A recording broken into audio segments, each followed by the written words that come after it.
예, 예고해드린 대로 조국혁신당의 조국 대표님 만나보겠습니다. 어서 오십시오. 네, 반갑습니다. 오랜만에 뵙습니다. 오랜만에 뵙습니다. 제가 나오신 뒤로 한번 빨리빨리 뵈야지 했는데 늦어졌네요. 나오신 지 얼마나 됐죠? 지금 8월 15일에 나왔으니까요. 상당히 이제 흘렀습니다. 예. 그러니까요. 예.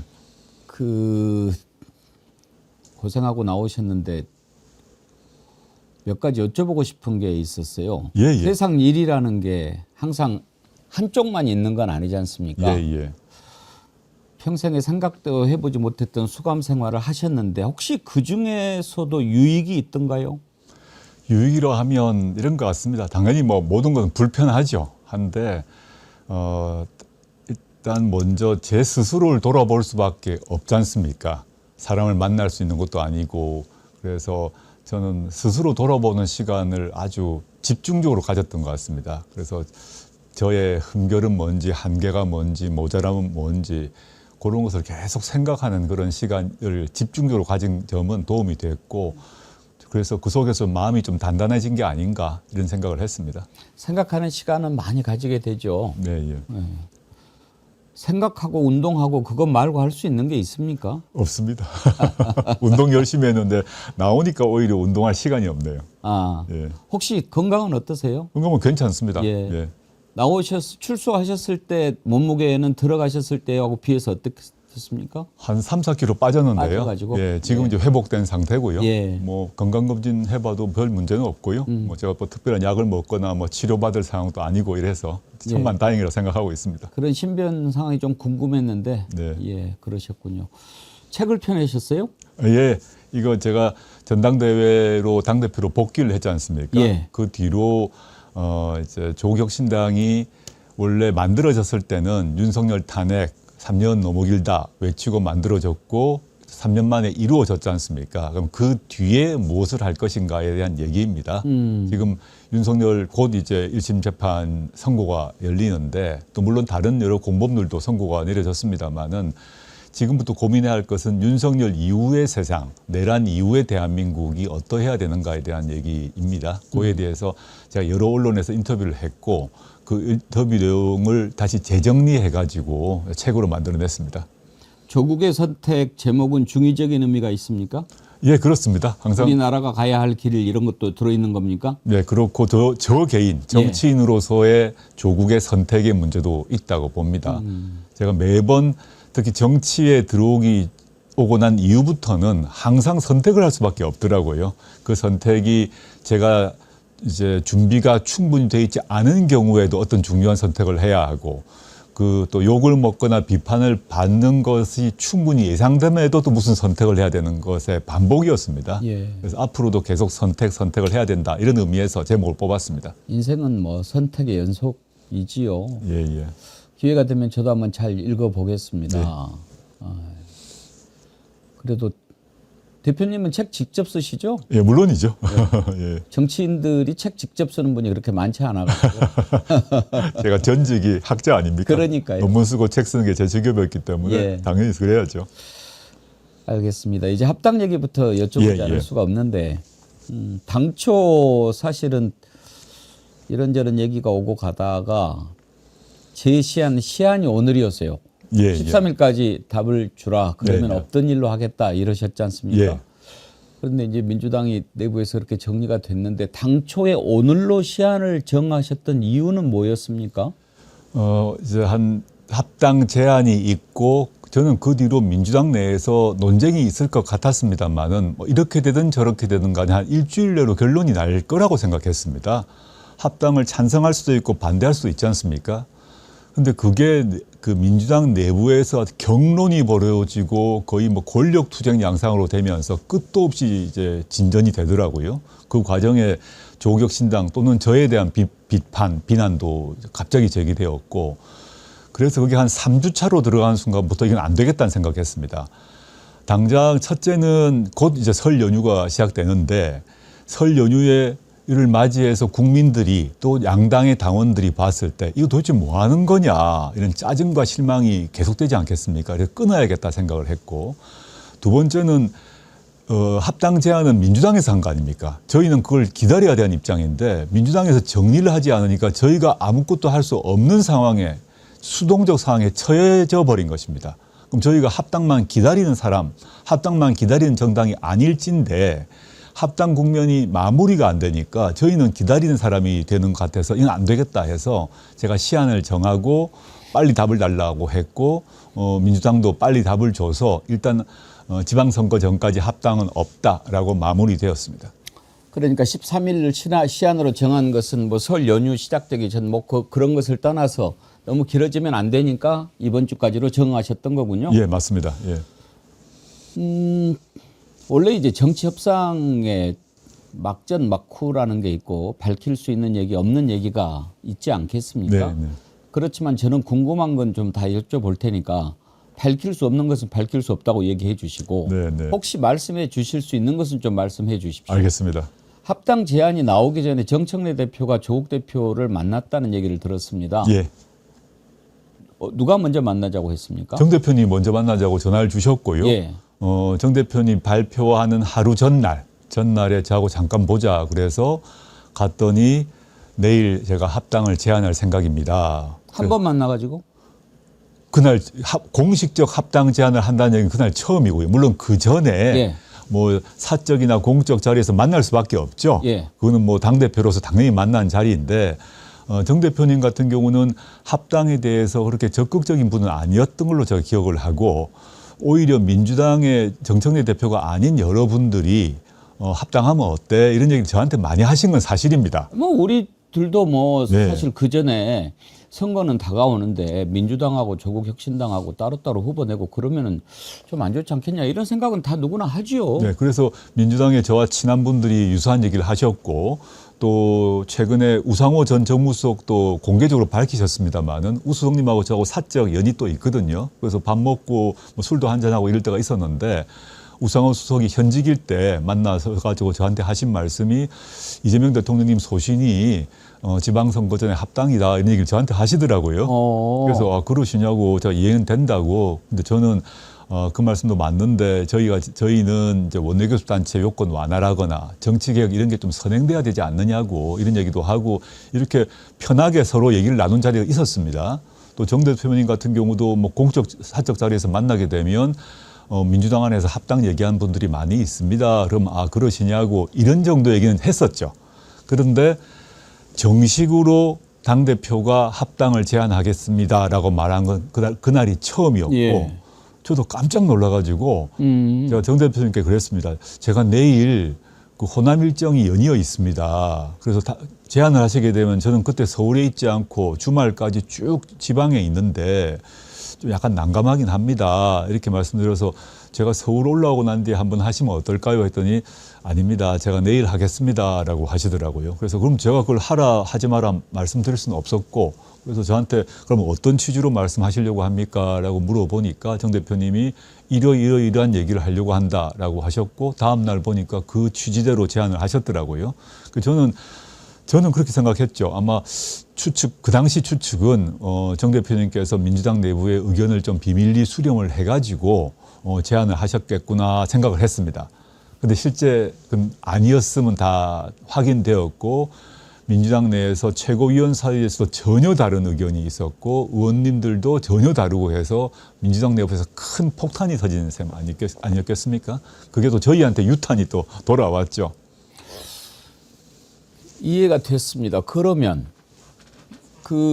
일단 내일 발표하겠다라고 하는 것은 그 전날 들으셨고 내일 발표한다고 그래서 좀 놀랐는데 합당과 관련한 그런 얘기는 그전에는 몇 차례 있었습니까?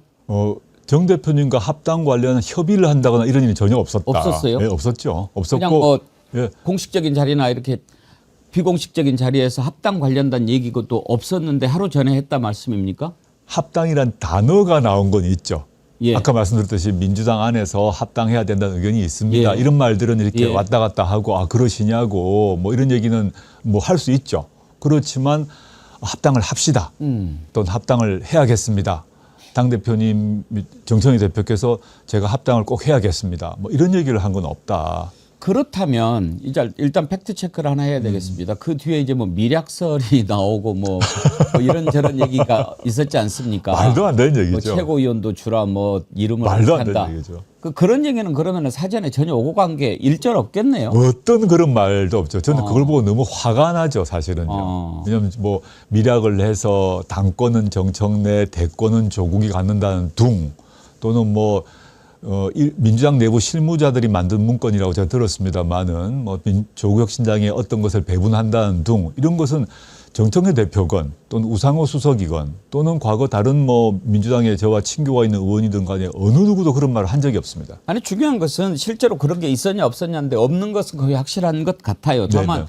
문건은 또 존재한다는 것도 사실이니까. 그 근데 문건도 제가 동아일보 보도를 보고 깜짝 놀랐어요. 예. 그래서 제가 확인을 해봤더니 민주당 안의 실무단위에서 정청래 대표가 합당을 제안하고 난 뒤에 실무단위에서 아마 A안, B안, C안 이렇게 만들었나 봅니다. 그 안이 동아일보에 유출되었는데 저희한테 오지도 않았죠. 또 민주당 최고위원회도 보고되지 않았다고 하더라고요. 저는 오히려 의심스러운 건 뭐냐면 민주당 내부의 실무자가 만든 A, B, C 안 중에 하나가 어떻게 언론에 갔을까? 저는 그 점이 오히려 포인트 같습니다. 뭐 그 안에서 워낙 싸움이 있었으니까 네. 그런 과정에서 흘러나간 거 아니겠습니까? 그렇게 저는 이해하고 있습니다. 아까 말씀하실 때 정청래 대표가 그런 제안을 했을 때 당 내에서 어느 정도 논의가 있었겠거니 생각하셨다고 네, 하셨잖아요. 그랬죠. 네네. 근데 이제 없었고 그러면 내일 내가 합당 제안을 하겠다라는 얘기를 듣고 나서 대표님은 어떻게 하셨습니까? 저는 즉각 최고위원회를 소집했습니다. 그래서 바로 돌아와서 뭐 모두 이제 이미 국회를 떠난 분까지 방송 출연하러 가는 분까지 돌려 세워서 최고위원을 하고 정신 대표가 지금 만났는데 이러이러한 제안을 하신다고 한다. 우리는 어떻게 하면 좋겠느냐라는 얘기를 해서 모두가 놀랐죠. 물론 그 최고위원분들 중에서도 개별적으로 아는 민주당 의원들이 합당하자라는 얘기를 한 적이 있는 것은 확인됩니다. 그렇죠. 예, 예. 그런데 그게 아니라 정식으로 공식적으로 당대표가 내일 발표한다고 하니까 모두 놀랐습니다. 그래서 어떤 내용으로 발표할 건지를 모두 기다리고 있었죠. 그랬더니 의견이 어떻게 모아졌습니까? 의견을 모아주는 게 모두 이제 당황스러워 가지고 이 합당 문제에 대해서 조국혁신당은 그 정청래 대표의 합당 제안 이전까지의 일관되게 별도로 간다. 그렇지만 선거연대를 한다. 이걸 계속 발표를 해왔습니다. 그래서 선거연대의 내용으로는 지방선거의 경우에 그렇습니다. 국민의힘이 당선될 가능성이 0인 호남에서는 경쟁한다. 근데 비호남 지역에서는 연대한다. 이런 선거 방침을 얘기를 공개적으로 해왔고 예. 합당 얘기에 대해서는 한 번도 논의된 바가 없으니까 합당을 하니 많이 테이블에 조국혁신당 내 테이블에서 올린 적이 없었습니다. 선거연대를 전제로 이런 논의를 하자라고는 공표를 했고요. 근데 이제 합당을 한다는 얘기는 완전히 다른 상황으로 가지 않습니까? 그래서 저희는 그날에는 정청래 대표의 개인 의견 말고 당 전체 차원에서 무슨 정리가 되었나 보다라고 생각을 했죠. 그래서 어떤 얘기를 하시는지 이제 봐야 되는 상황이라서 그날 회의를 하면서 내일 정청래 대표 및 최고위원들이 어떤 얘기를 하시는지 봅시다라고 기다렸는데 정 대표는 공식 제안하시고 바로 그때부터 민주당 내부에서 격쟁이 벌어지는 걸 보고 저희가 입장을 표명할 수가 없는 상황이 된 거죠. 아니 그러니까 그 전날 조국 대표님께서 이제 긴급 최고위원회의를 소집해 가지고 회의를 했을 때 내려진 잠정적인 결론은 내일 한다고 하는데 그러면 그 제안을 들어보고 또 논의하자였습니까 결론은? 그렇죠. 그리고 그 제안 들어보고 저희가 당무위가 이제 최종적인 당론을 결정한 그 회의 조직체이기 때문에 예. 당무위원을 즉각 제가 소집을 했습니다.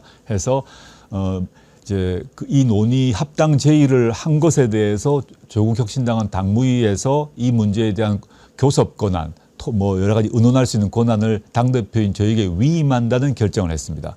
근데 물론 그 결정을 하기 전에 그때 당무위에서는 합당을 제안했으니까 합당 찬성 반대가 저희 당무위 안에서 당연히 있었죠. 물론 그건 저희가 이제 공개를 하지 않았습니다만은 일단은 질서 있게 가야 된다라고 해서 당 대표에게 권한 위임했고요.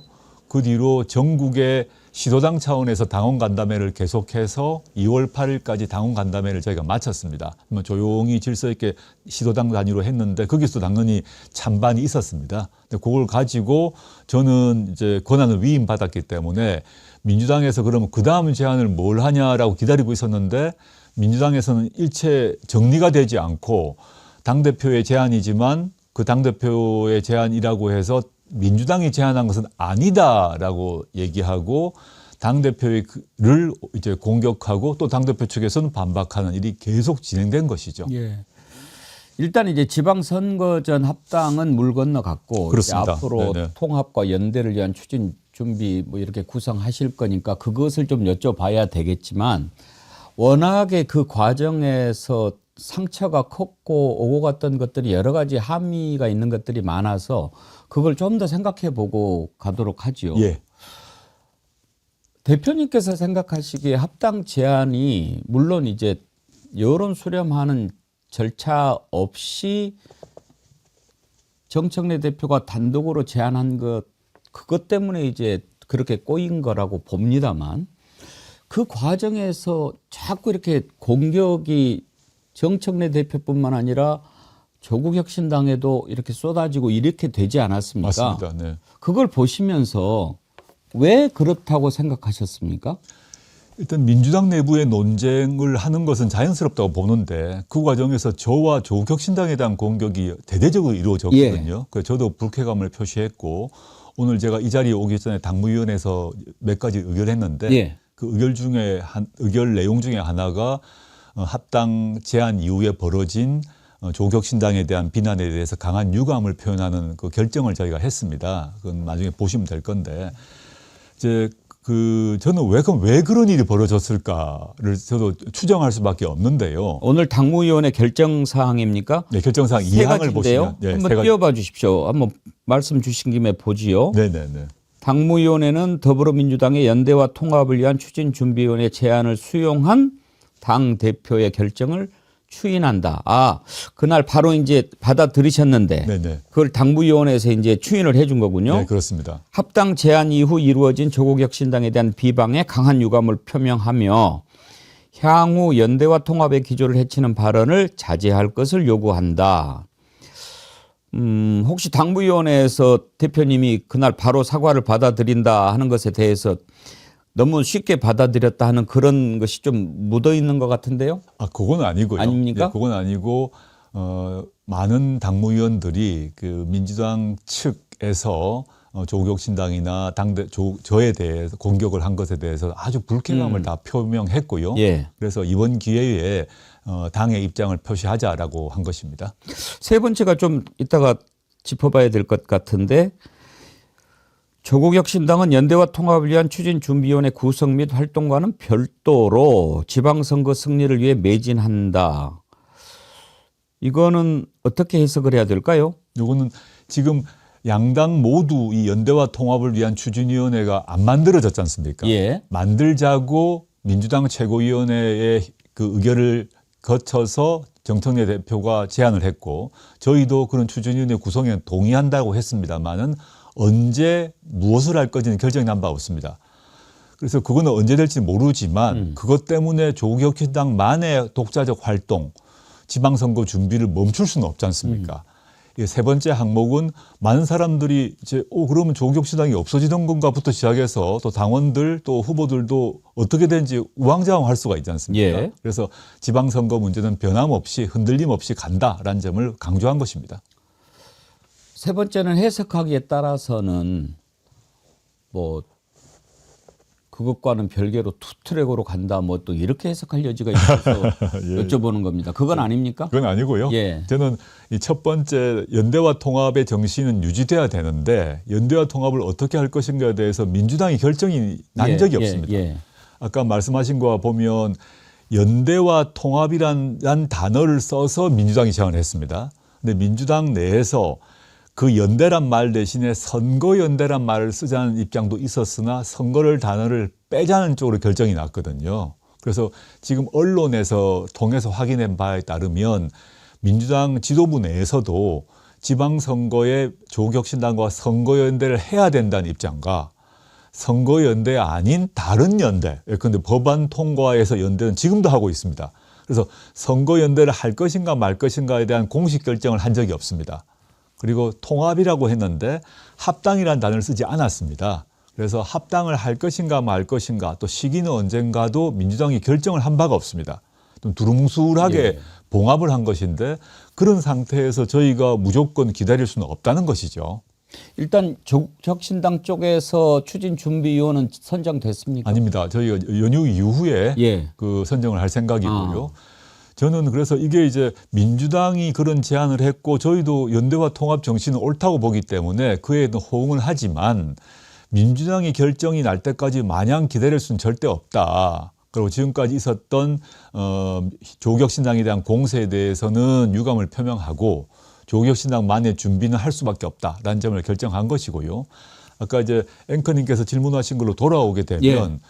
그러면 이런 민주당 내부의 그런 싸움 속에서 왜 저희가 끌고 들어가서 저희에 대한 또 저 개인에 대한 비난이 가열차졌느냐 이건 뭐 객관적 현실이었지 않습니까? 예. 저는 저희가 요구한 게 일단 아닌 건 분명히 다 확인되었던 것 같고요. 민주당 내부에서 다가오는 8월 전당대회 또 길게 보게 되면 2030년 4월 대선 이런 문제를 미리 생각을 하면서 정청래 대표의 합당 제안을 해석하고 그 정치적 의도를 비판하는 일이 벌어진 것 같습니다. 그러다 보니 이제 보면 전당대회 때 만약에 전당대회 전에 합당을 한다면 전당대회 당원들이 당대표를 뽑지 않겠습니까? 또 최고위원을 뽑지 않습니까? 그러면 그 전당대회에서의 당대표와 최고위원을 뽑는 유권자 구성이 달라진다고 보죠. 그러면 그 유권자 구성이 달라졌을 때 누구에게 유리한가를 생각한 분들이 많을 것 같습니다.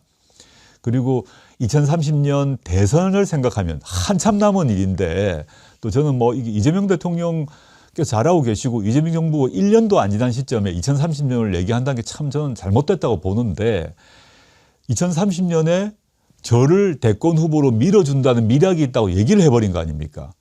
이게 누가 밀어주고 밀어줄 수 없는 문제인데 합당이 되어서 조국이 그 통합된 정당에 들어오면 어떡하지? 라고 생각하는 또 분들이 있었던 것 같습니다. 그러면서 조국혁신당과 당대표인 저에 대한 갑작스러운 공격이 시작되었다. 그래서 저는 그 점 아주 매우 유감으로 생각하고 있습니다. 가장 합리적이고 상식적인 수준에서 우리가 생각하는 것과 일치하는 답변을 해 주셔서 제가 이해가 잘 됐습니다. 감사합니다. 그러면 역으로 이건 좀 남의 당 일이긴 합니다만 당 내에서 왜 그렇게 시끄러웠을 것 같습니까? 민주당에서는? 같은 맥락이라고 보십니까? 네, 그게 연결되어 있다고 봅니다. 예. 연결되어 있고요. 물론 더 아주 세밀하게 들어가게 되면 지방선거 과정에서 지방선거 광역단체장 후보 또는 지방선거에서 기초의원 후보, 기초단체장 후보인 분들은 조국혁신당과 연대를 하건 통합을 하든 간에 이게 문제가 발생할 수 있다고 생각할 거 아닙니까? 자기 자리가 혹시 없어질 수도 있다. 이런 이유로 반대하는 분들도 당연히 있습니다. 대선 얘기까지 나오니까 참 저도 황당하던데요. 글쎄 말입니다. 그러면 아니 지금 이제 막 그 와중에서 저는 이제 몇몇 사람들 이름은 거론하지 않겠지만 뭐 조국 대표 대통령 만들어 주려고 길 깔아주냐 막 이런 말까지 나와서 기가 막히죠. 전 너무 앞서간다 그런 생각을 하기는 했습니다만 예, 지금 예. 이제 그 말씀을 해주셨으니까 제가 궁금한 게 하나 있어요. 뭐 대선이라 이런 것까지 혹시 상정해서 그렇게 통합을 한다라고 했으면 그냥 단순하게 얘기하는 겁니다. 그러면 정청래 대통령 만들어 주려고 했다는 거냐 이렇게 생각할 수 있지 않습니까? 그러면 지금 이제 이 과정에서 막 그런 기사들이 많이 나옵니다. 김어준, 유시민 이 두 사람이 뭐 정청래를 세게 밀어가지고 뭐를 해보려고 했는데 안 됐다. 이제 뭐 흠이 났다. 막 이런 말도 예, 나오는데 예. 들었습니다. 예. 그러면 저는 이제 그 부분이 좀 이해가 안 돼요. 조국 대표를 대통령으로 만들어주자는 것인가? 정청래 대표를 대통령으로 만들어주자는 것인가? 거기에서 제가 좀 혼란이 생겼는데 예. 어떻게 해석을 해야 될까요?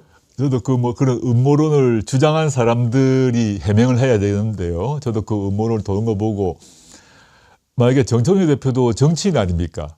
그러면 정청래 대표가 정치인으로 지금까지 당대표까지 하셨으면 본인이 대통령 되려고 하는 게 오히려 맞겠죠.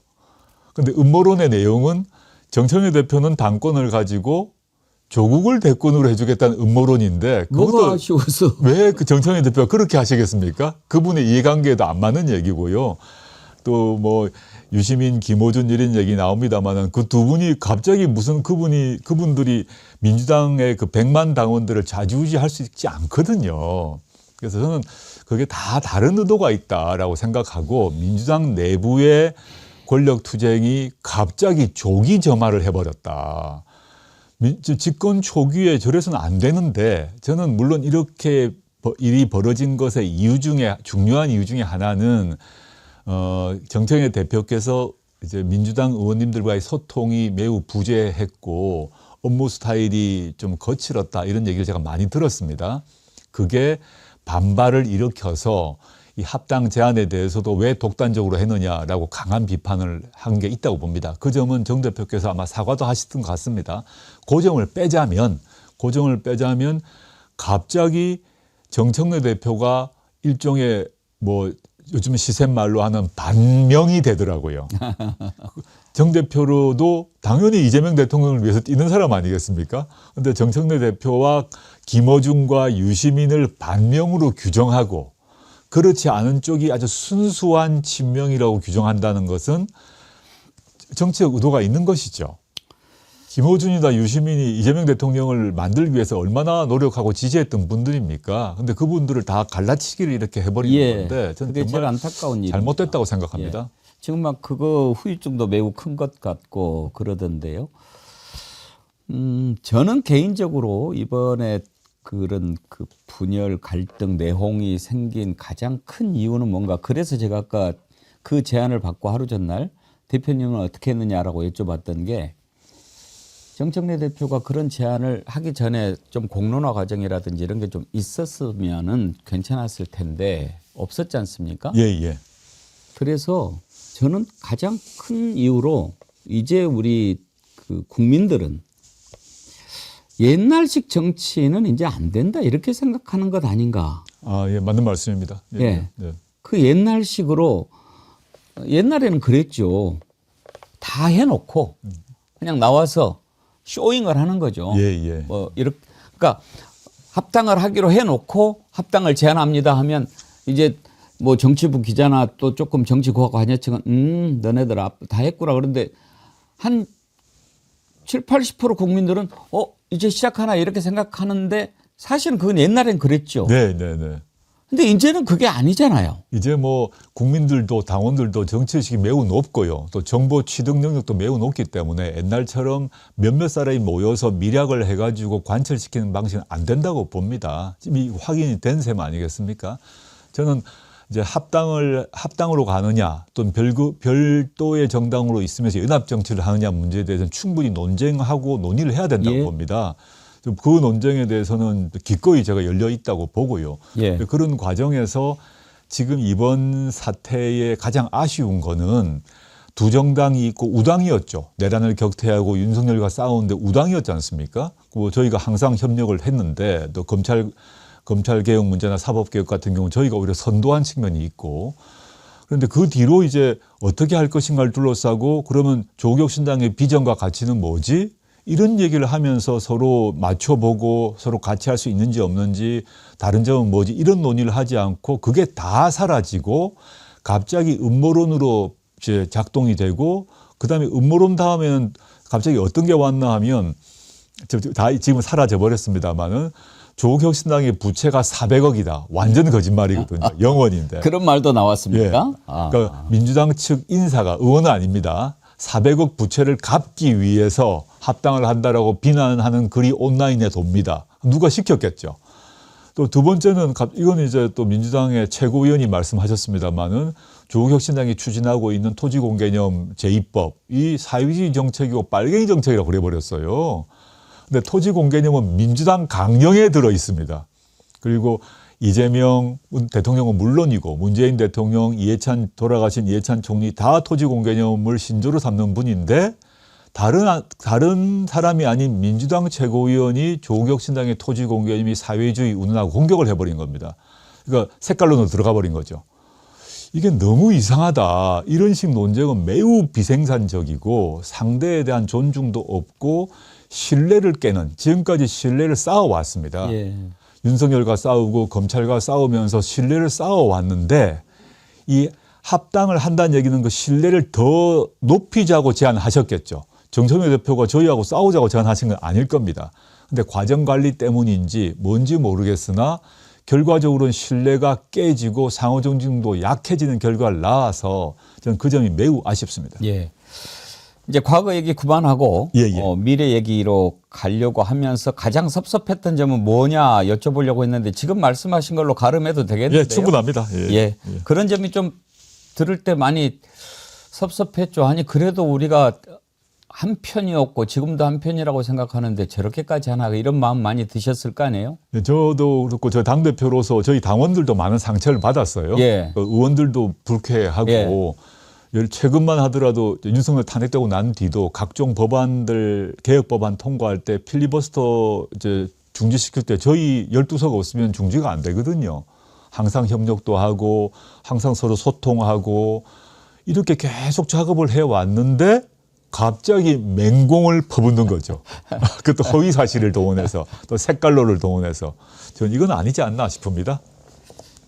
자 그러면 이제 설 쇠고 추진위원회가 구성돼서 이제 이런저런 논의를 하게 되지 않겠습니까? 예.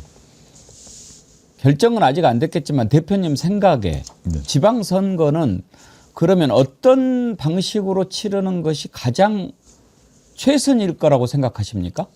지금 민주당은 선거연대를 할 건가 말 건가에 대한 의견이 정리가 안 됐습니다. 아까 말씀드렸습니다만은. 근데 저는 결국은 선거연대를 할 수밖에 없다고 봅니다.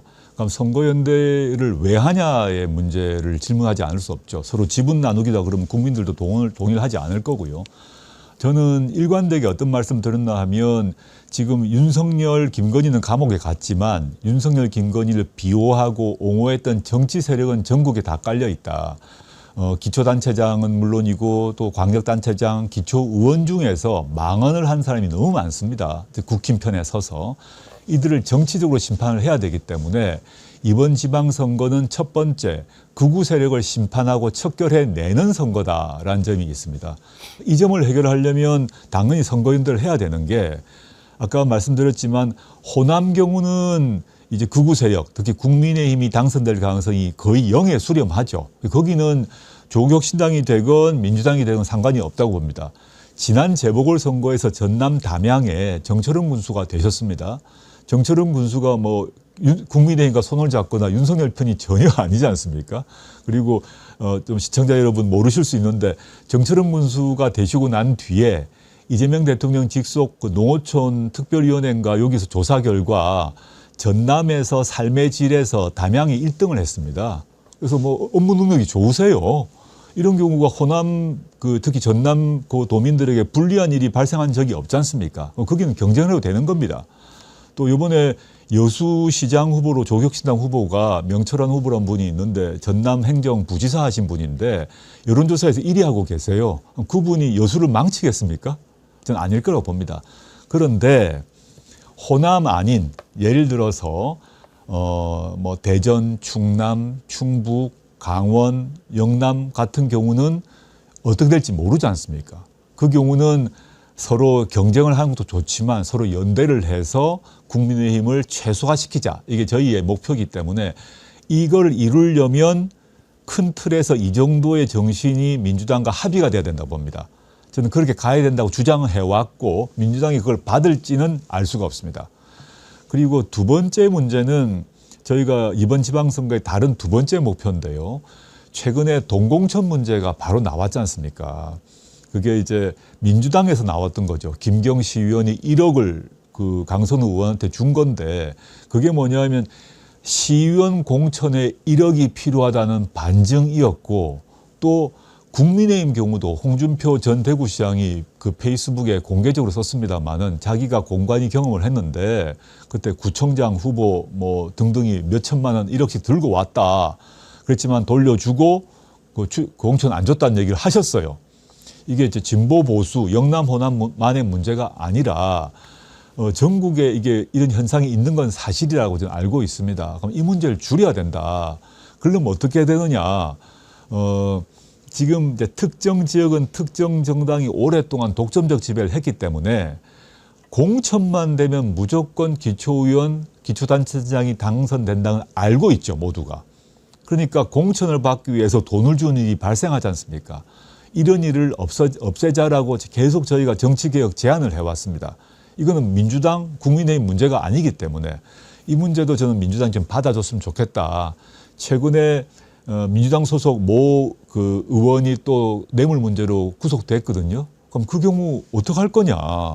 저는 원래 민주당의 당 강령 규약에 따르게 되면 귀책 사유가 있는 경우 그 후보를 안 내야 됩니다. 근데 최근에 예외 조항을 설정해서 후보를 내는데 이런 문제를 논의해서 일단 가장 크게는 극우 세력을 심판하는 연합을 만들자. 둘째는 이 동공천 문제 같은 이런 부패, 지방선거에서의 부패 문제를 근절하자.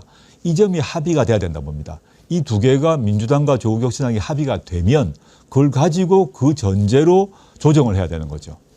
지금 이제 만약에 지분 문제로 들어가면 서로 싸움만 나고 안 될 것 같습니다. 큰 대의를 결정하면 그 대의의 기초에서 어떻게 각 지역을 해결할 것인가의 방안은 자연스럽게 나온다고 봅니다. 연대를 해서 이제 선거를 치른다는 것이 가장 큰 틀 아니겠습니까? 예. 원칙인데.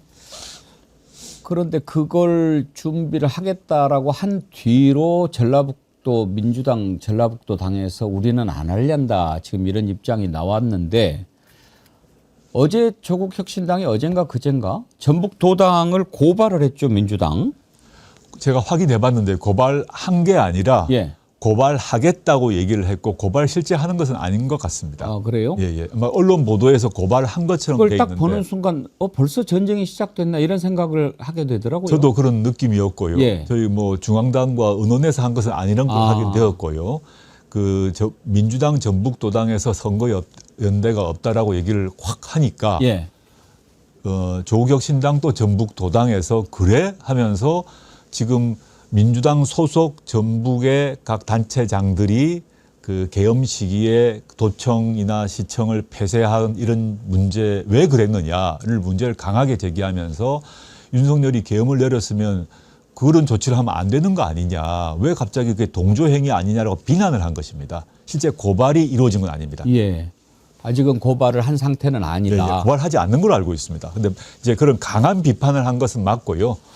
그러니까 이제 이게 이제 뭐 지진으로 따지면 여진이고 전쟁도 휴전 협정에 한 뒤에도 총질이 오고 가기는 합니다만 지금 조국혁신당이 민주당 전북도당을 고발한 것은 민주당 전북도 그쪽이 지금 내란 세력이라고 봐버린 셈이 되는 거니까 이것도 좀 골치 아픈 상황이 될 수 있다. 전북도당이 내란 세력이라고 한 건 아니고요. 제가 글자 한번 읽어봤습니다. 어떤 일인지 봤더니 그 소속 단체장이 취한 조치, 그 폐쇄해버린 조치 같은 경우가 잘못된 거 아니냐 이런 얘기인 것 같고 이게 말씀하신 것처럼 지난 3주간 있었던 그런 합당 논의 국면에서의 이런 격쟁의 여파가 있고 특히 전북 같은 경우 서로 경쟁 관계에 있다 보니까 그런 감정적 앙금이 남아서 이번에 폭발한 게 아닌가 싶습니다. 알겠습니다. 이제 지방선거를 어떻게 치를 생각이신지 대표님 의견을 좀 여쭤봤는데 큰 틀에서는 그러면 지난번 총선 때 약간 그 지켰던 원칙을 준용하는 것도 좀 있다고 보면 되겠네요. 맞습니다. 그러니까 누가 돼도 민주 진영의 승리가 확실한 지역은 한번 자유롭게 경쟁을 해보고 그렇지 않고 자칫해서 후보가 둘이 나가서 국민의힘한테 밀릴 수도 있는 데는 어떻게 해서든지 단일화를 하고 맞습니다. 이거의 대원칙이다. 네, 그게 대원칙이고요. 그리고 그거를 조정하는 과정에서 부패 문제 있는 경우는 당을 불문하고 빼야 된다라고 생각합니다. 그게 어느 누구든 간에. 부패만입니까? 아니면 또 다른 문제도 있습니까? 그러니까 정치 부패와 예를 들어서 뭐 뇌물 문제라거나 각종 범죄 혐의로 구속되거나 기소된 사람이 많이 있습니다.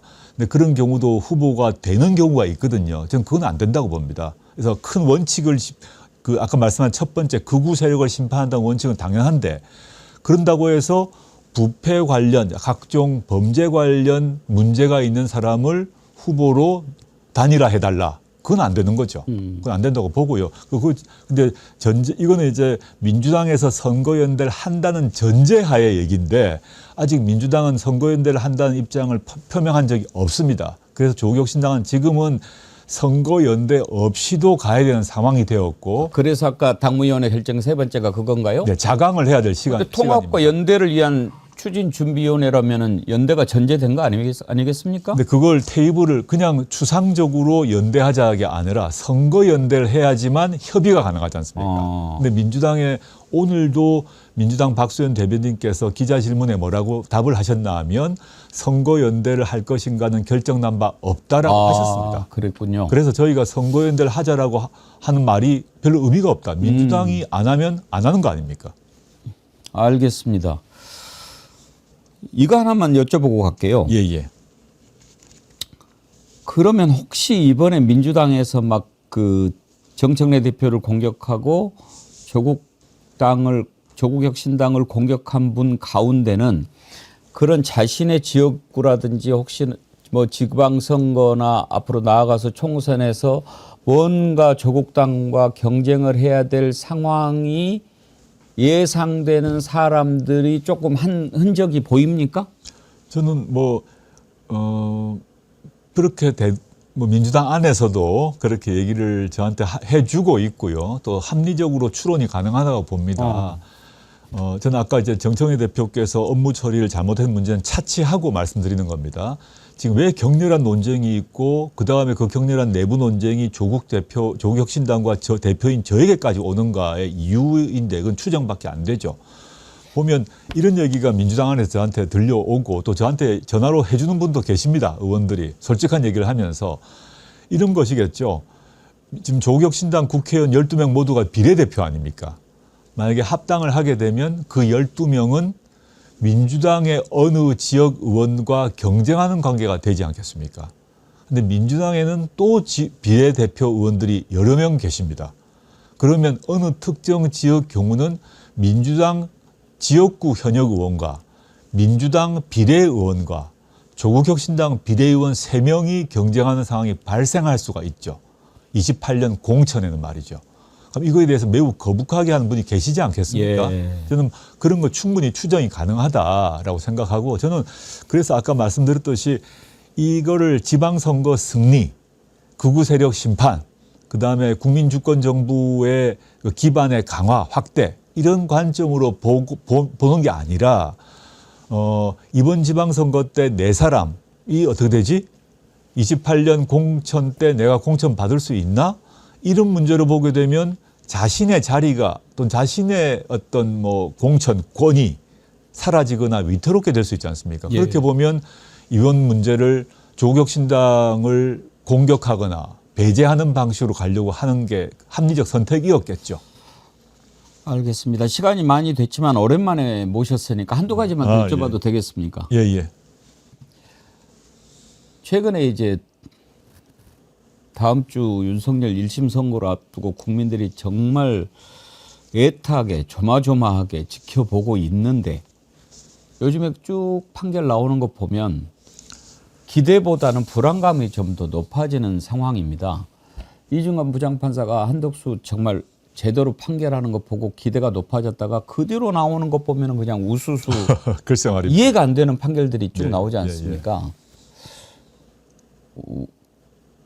아무리 판결은 판사가 한다고 하지만 이렇게 막 들쭉날쭉이고 마음대로 판결하고 이렇게 되는 거는 뭐 때문에 그런 겁니까?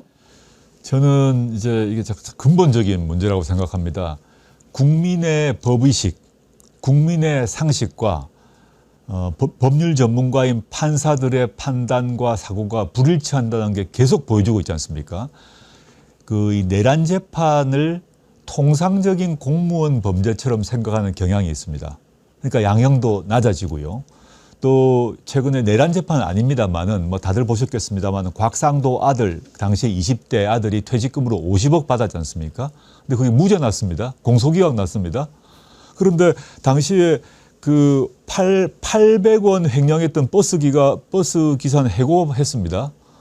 그리고 개인적 얘기하기 그렇습니다만 저희 딸이 장학금 3번 걸쳐서 성적 장학금도 아니고 또 제가 장학금 달라고 교수님께 부탁한 것도 아닌데 3번에 걸쳐서 200만 원 곱하기 3, 600만 원 받은 거 청탁금지법 위반이라고 제가 유죄 판결 받았습니다.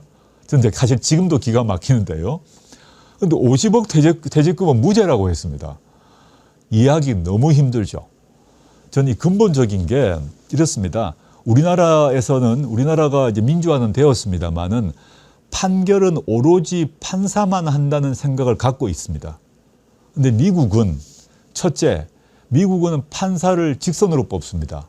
그 직선으로 뽑은 판사가 유무죄 판결은 하지 않고 평민인, 즉 비법률가인 배심원이 하지 않습니까? 예.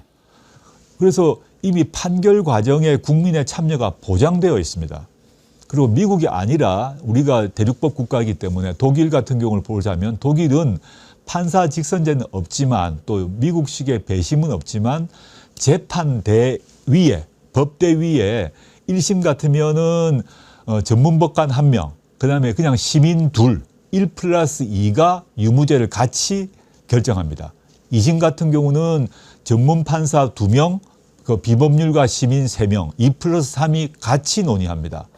그렇기 때문에 시민의 건전한 법상식과 법의식이 반영되죠. 근데 우리나라는 단 한 번도 그런 제도를 도입한 적이 없는 겁니다. 물론 노무현 정부 때 국민참여재판이 도입됐지만 법원에서 그 시행을 미적미적 해가지고 형사사건의 1%도 진행되지 않습니다. 저는 근본적인 문제는 영미식 또는 독일식 어떤 방식도 관계없지만 국민이 판결 과정에 참여하는 게 진짜 민주주의고 이미 선진국에서 다 하고 있습니다. 우리는 오로지 법관만 할 수 있다고 하다 보니까 지금 최근에 있었던 내란 관련 여러 재판 또는 아까 곽상도 50억 무죄, 공소기각 이런 걸 통해서 국민의 법의식에 정면으로 반하는 판결이 나고 있다고 봐서 저는 국민의 사법 참여가 꼭 필요하다고 보고 있습니다.